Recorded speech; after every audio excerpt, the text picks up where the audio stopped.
This is the BeachBoard site for Design 481, which is the intro to user experience. And so this is something that I've developed to use with this class. This class is fully online, so this is their major contact point with me as the professor. And Zoom, like we're doing right now, is the major platform that I'm using. So you can see on the site here on my screen that I have developed a set of windows for the students to use. The first one is weekly assignments. And so if we go ahead and expand that window, you can see here is where I am posting their assignments. So for week number 2, you have the assignment checklist here. The students can clearly see how many points it's worth and the due date. Okay. They also have a numbered list of things they're supposed to do. So the first one talks about doing an analysis of their research and the phase 1 sketches, refine them, and then work with those. I ask them to make a flow chart or a diagram and to put it into the Dropbox. The second, you can see I am using a lot of resources. So sometimes I'm making lectures, other times I'm asking them to access materials or find materials. So they are both constructing their knowledge and accessing an edited list that I have created for them using my own YouTube channel. So here we can see on step 2, I'm asking them to watch videos. I have links to the wireframing videos and to sketch videos and Acture videos under this link here. The third step, I ask them to create a mid-fidelity prototype in Sketch, and they can use Acture or other programs.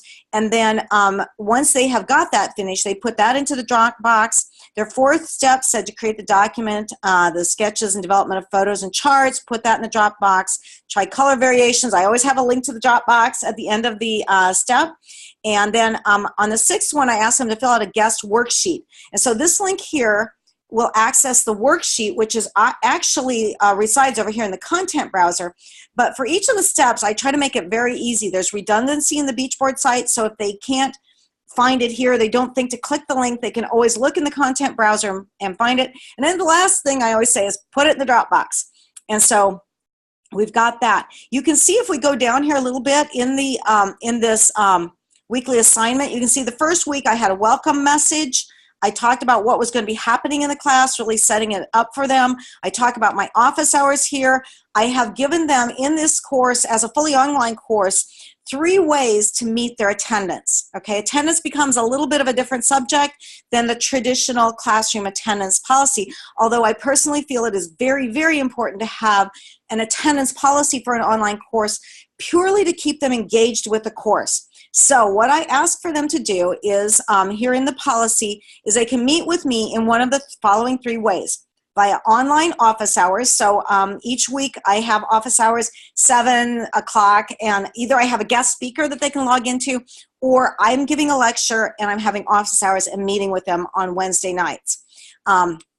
The second way they can meet their attendance requirement is to visit me on campus. This class is predominantly comprised of juniors and seniors in the BA program, and also in the interior and architecture program and in the industrial design program. So those students are on campus, and I am on campus most mornings, so they can send me an email or set up a weekly appointment and a time that they come in each week for 10 or 15 minutes to my office in person. So they've got a personal contact, but the content of the class is still fully online. The third way that they can meet their attendance policy is contact me via email. And I give my email address here. The preferred one that I use a lot is a Gmail, because it allows them to send different kinds of stuff. And so they can click here and send me an email message and just update me on what they're doing. So by these 3 methods, I've tried to make it as convenient as possible, something they can customize. Some of the students definitely prefer to come in and talk to me in my office.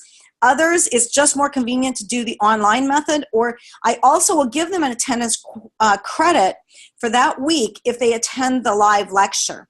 Sometimes the live lectures are on other nights if I have a guest speaker, and sometimes they're at other times, because the speakers, as you'll see, are from a wide variety of places across the United States and, you know, wherever. So here you can see this was the week 1 checklist, and it had a lot of things on it as well. So that's what I do in the weekly assignment window. So they can expand or contract that. But the top thing in that window is always what's due this week.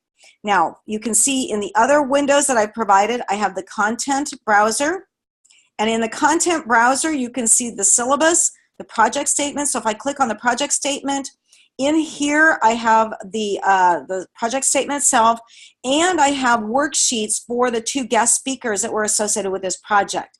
In this class, I have tried to align guest speakers with each of the 3 major projects that we're doing, and some of the guest speakers will talk on related topics. So I'll show you those as we work down. But these were the 2 under Project 1. So you could either attend those lectures live. Each of these lectures have already occurred this semester. So in the lecture, I now have a link to the recording, which is a recording just like we're making here. So the student can listen to the recording. If they can't make the lecture and they want to ask a question of the speaker, they're welcome to email those questions to me, and I can ask them on behalf of a student who can't attend live. So that is that window. Another window I provide for them are networking and resources. And under this window, I have provided links to 3 of the most important societies, and also to the CSULB IRB test site. So if they're doing testing, or we'll be talking about the review board and ethical testing procedures later in the semester. So here they can click on this one for the IRB site to do their human subject testing tests. And then I have the 3 organizations, and those are, first of all, Interaction Design Foundation. This is, I encourage the students, because each of the students in the class are either juniors and seniors. The bulk of them are seniors that will be graduating in May. And so I am encouraging them right now to get involved with professional organizations, both because they can, these organizations offer either free meetings for students to literally go to in like downtown LA and things like that. They have local meetings that a student could drive to and really interact with professionals in the community. And others, this one, the Interaction Design Foundation, is an international, based in Europe, foundation with absolutely fabulous free trainings. So you could click on a webinar and have like a 30-minute or an hour free training with top professionals worldwide. So I always try to alert the students that, get this free training, get the language of the profession down. This one has local meetings and also has conferences. The SEGD offers a student discount for memberships. And the SEGD has been terrific in supporting our efforts here at Cal State Long Beach.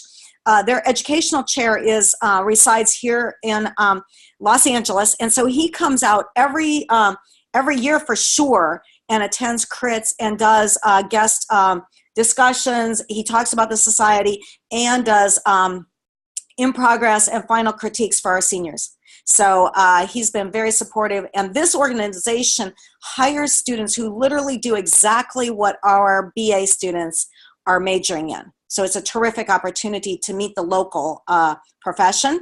And the UXPA is another organization. It has a lot of presence on the West Coast.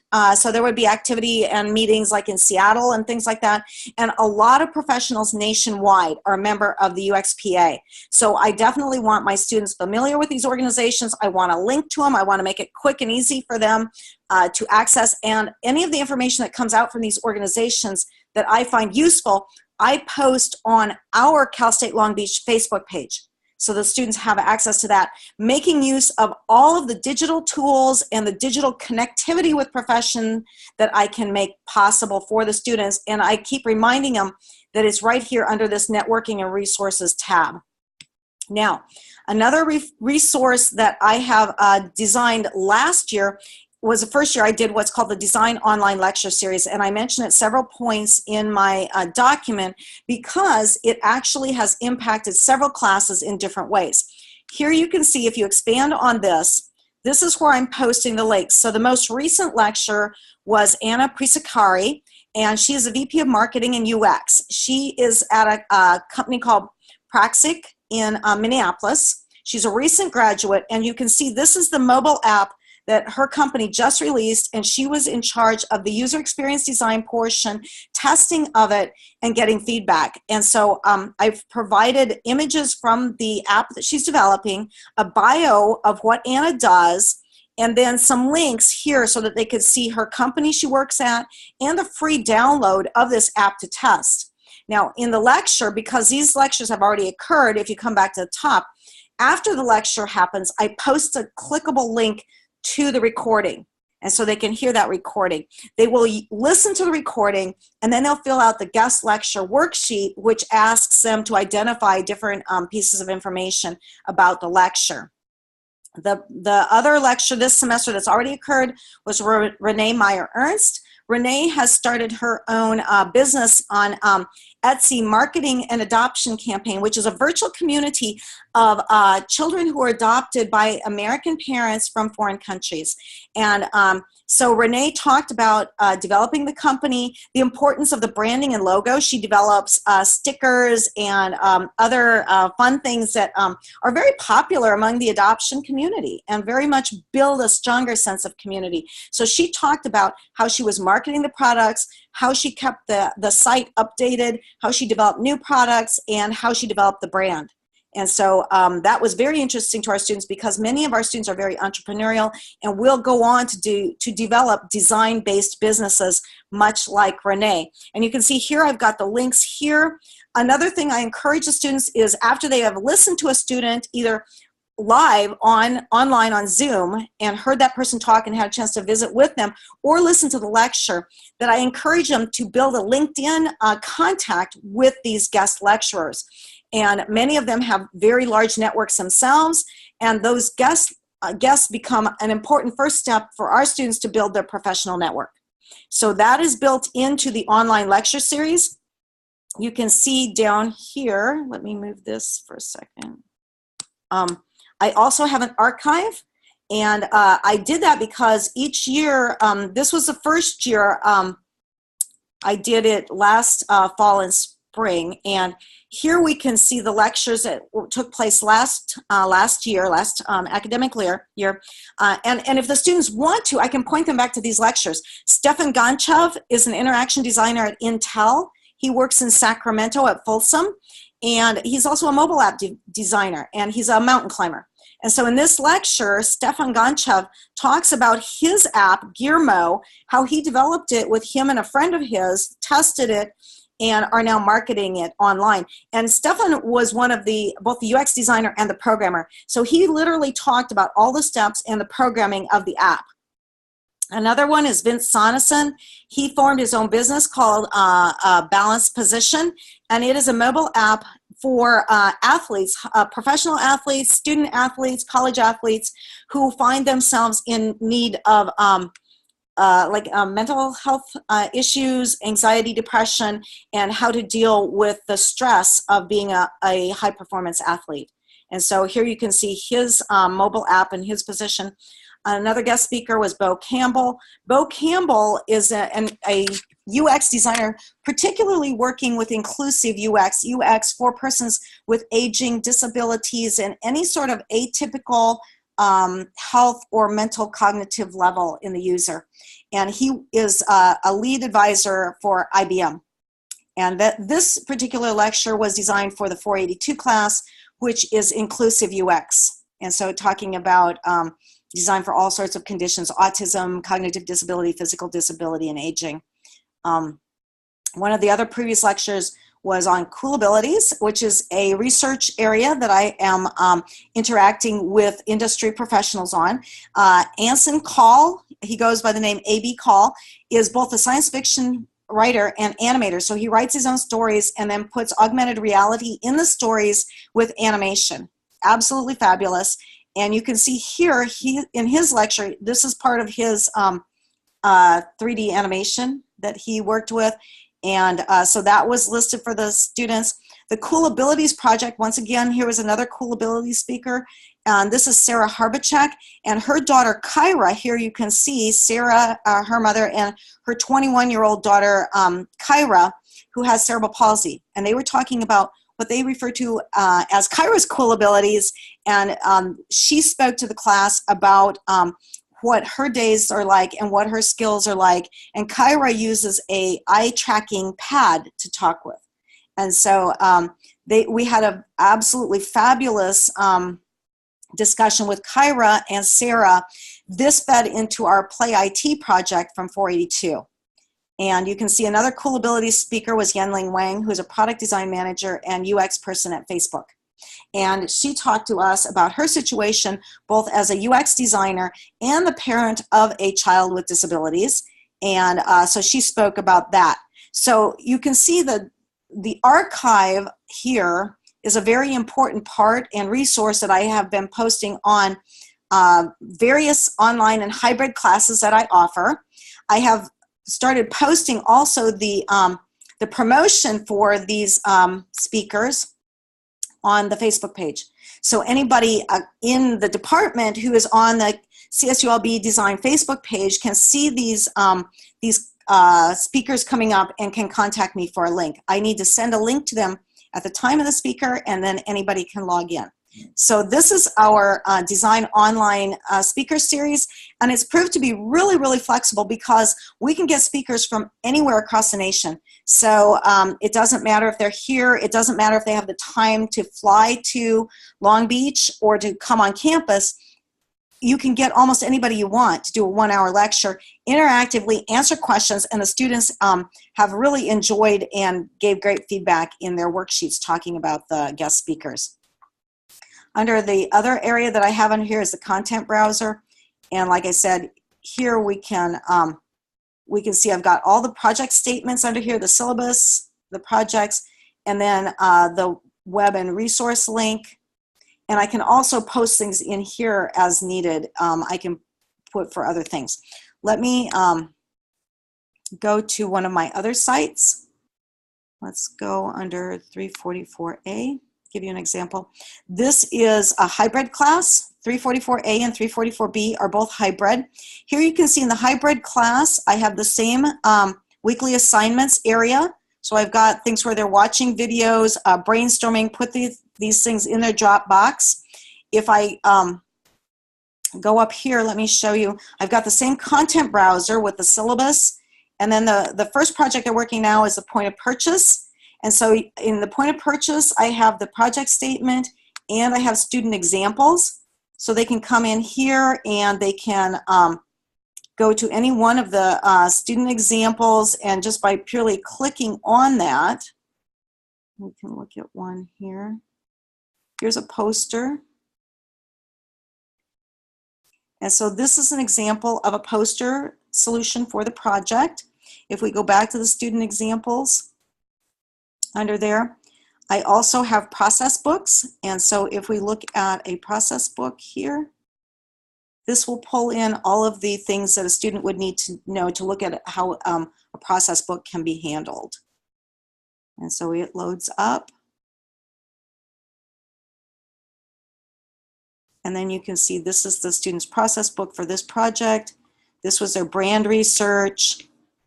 And you can see it goes on. It talks about how they looked at the details of the phone, the size constraints. This was all the things that they were asked to research during the various phases of their project.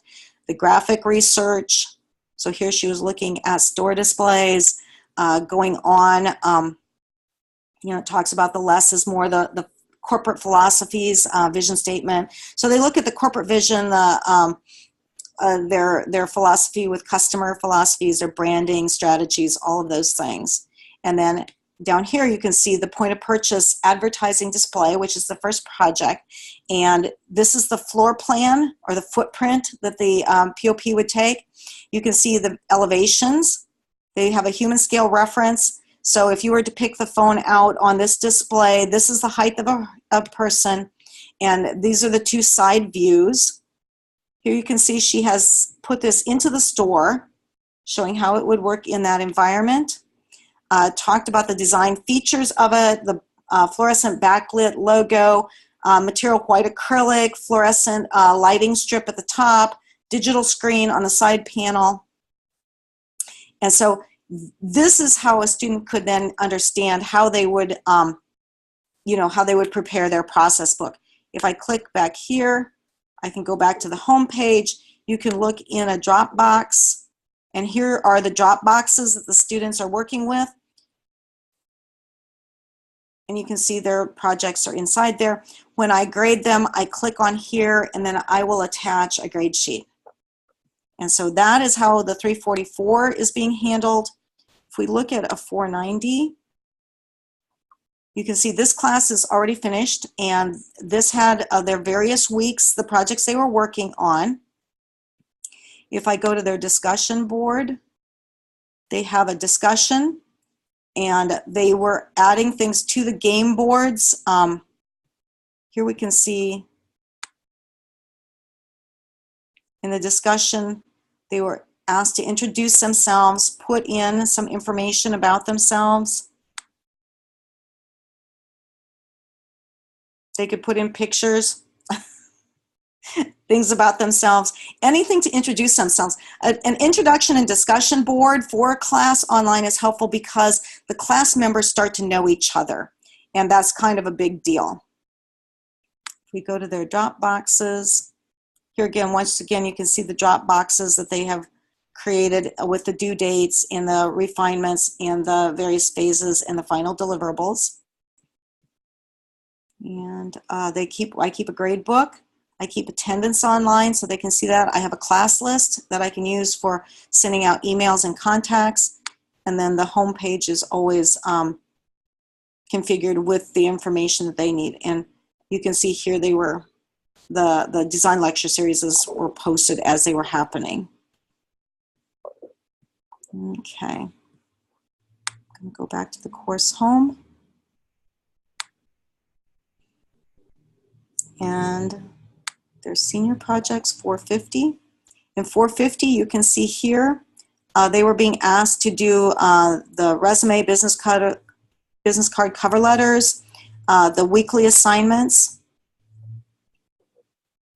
Here are the links to lectures and project statements, and the upcoming lectures were posted in here with basically an advertisement and drop boxes to post their work into. So in terms of what's really happening on BeachBoard, this is kind of that one stop for the course. The students know to go here. I send them out emails each week. If it's a hybrid class, I send an email prior to class telling them what to post in Dropbox, what to bring to class for materials, and we use the class time purely for face-to-face discussions, maybe testing or getting feedback on our project and showing it to other people to see how they react, and literally drawing and sketching in class so they have time to ask questions about strategies or techniques that they're using. So the BeachBoard site has been very, very effective. I combine it with email, face-to-face contacts in my office hours, online meetings like this, and also recorded lectures by guest speakers and recorded lectures and live lectures by myself. So this type of use of technology is something that I have developed over the last 2 years through trainings offered by CSULB, and by just doing this and refining it and talking to students and getting their feedback on what they liked. The students really like it in many ways because it frees up their time. It allows them to work from anywhere. So if they can't find lab space, they can work from home. And one of the more interesting comments they made to me is that when many students log on in office hours at the same time online, they liked the fact that they could hear the comments that were made to each student. So they really felt like they were really engaged and could learn from what they heard comments to their classmates. And so in that regard, I try to keep the online and hybrid classes as high contact, face-to-face, and as engaging as a regular classroom, yet offering them convenience, less use of rooms and facilities by the university that was overtaxing our space issues, and being a very efficient way to document, grade, take attendance, and manage the class. So this is what's happening with BeachBoard, and thank you very much.